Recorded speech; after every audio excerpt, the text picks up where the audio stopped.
Welcome everybody, my name is Marcus, and in this video I'll show you a simple way how you can easily add reminder to your Any.do application, to your tasks. So let's start. The first thing you want to do is just simply click on your task, and then you're gonna see remind me about this, and you're gonna see set time. So now we have like one time, or you can turn notification here.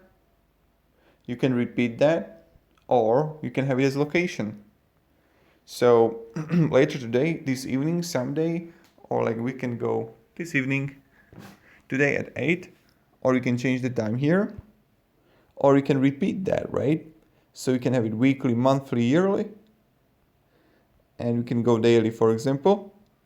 Starts on, and now we get like repeat that, but you need to have like to repeat weekly or even monthly, you need to have a premium version.